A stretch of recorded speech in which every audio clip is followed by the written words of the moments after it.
Patalides, market watchers Scott Martin, Joe Duran. Joseph, to you, first ending with you, is it your sense then that if this is tripped up, markets might start getting worried because they built so much into these tax cuts happening and so many deals were made attached to the budget and concessions for some senators to get those votes that this thing could unravel? I think the markets have a lot of things to digest right now, and they're priced for almost a perfect outcome, which is the biggest concern. I think the market's looking for a reason to go down here, but there's so much positive momentum that if it does, it will probably be temporary. I think, again, this is like the boy who cried wolf. We're so tired of the whole discussion. We know eventually they'll resolve it, so I don't think this by itself is a big deal. The tax debate is much bigger. What the end resolution ends up looking like, far more important for what it means for the economy and for the stock market as well. You know, they're doing a lot of horse trading with that, Scott, on the tax thing, and a lot of it was built on maybe to get John McCain's vote, more military spending, part of this, maybe to get Susan Collins's vote in Maine, assurances that they would bolster and support people's premiums who might be looking at higher premiums. So a lot attached to this, right? Yeah, and Neil, that could be behind this whole budget talk, too, is maybe some of the Democrats trying to get back at, let's say, the administration a bit here by saying, hey, let's drag out this budget thing until the wee hours of a Friday night news dump that we've gotten used to. But I'll tell you what's interesting.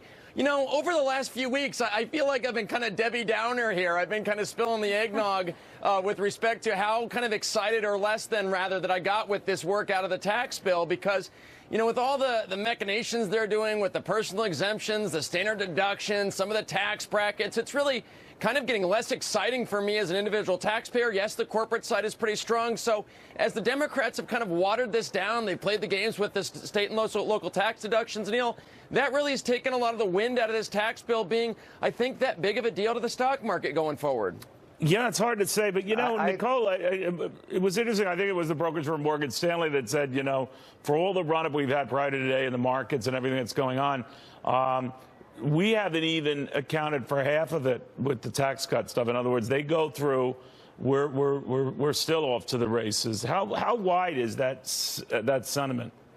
I will say that traders think two things. And the first is, to your point, that it's fundamentals, earnings, a better economy, better labor numbers that we're seeing, homes, everything to the most part that brings consumer confidence, which boosts the ultimate stock market right to the highs that we've seen. We're not too far off the records. I know we pulled back a little bit here in the month of December, but we're still right near the records. That being said, there was a note out from one UBS floor trader today who talked about the specifics of the tax bill and those that would most affect the stock market negatively. And there were three elements. Of course, the alternative minimum tax, that has been one bone of contention from the Senate. Also, the more restrictive deductions for interest rates by businesses. And the last was the corporate tax cuts that might not kick in until 2019 rather than 2018. Those are three elements that would not bode well for the stock market. But the big picture is people still think this thing's going through, and they're still feeling pretty optimistic. What do you think of that, Joe? I think there are three things I'm concerned about. First, it appears that the personal tax reduction is temporary.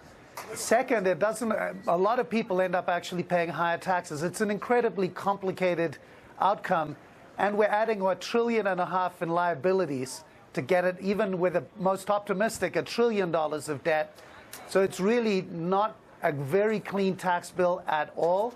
There are lots of losers along with the winners, and even on the corporate level, a lot of the big companies are not going to bring their earnings back because they're paying less than 20% in taxes today by using offshore havens, and there's no stick here to get them to bring the earnings back. So I think, again, it's more about what's already happening in the economy. I'm not sure that this accomplishes a lot other than giving a victory to getting something done. But I think when you peel the onion, there's a lot of things that just don't feel good. The private exemption for private jets, but you can't deduct your home costs. You know, well, there's Scott things Martin, in there Scott that Martin was okay with the private jet thing. He liked the private jet thing. But, you know, Scott, I'm reading here. I just got mine taken away.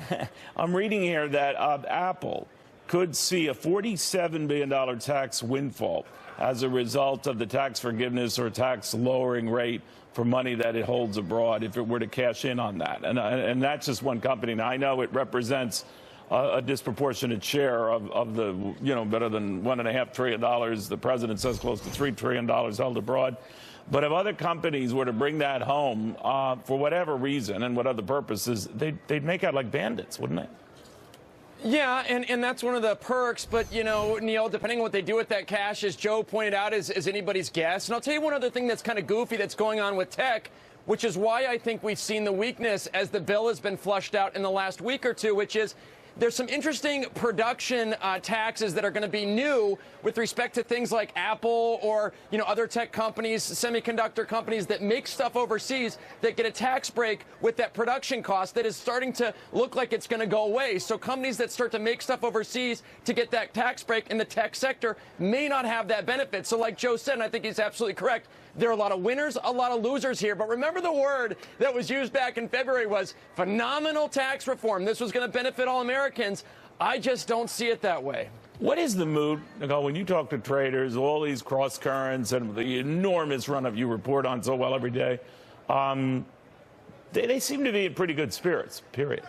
They are in pretty good spirits. Look, it's the end of the year. We've had an unbelievable year for just about every sector.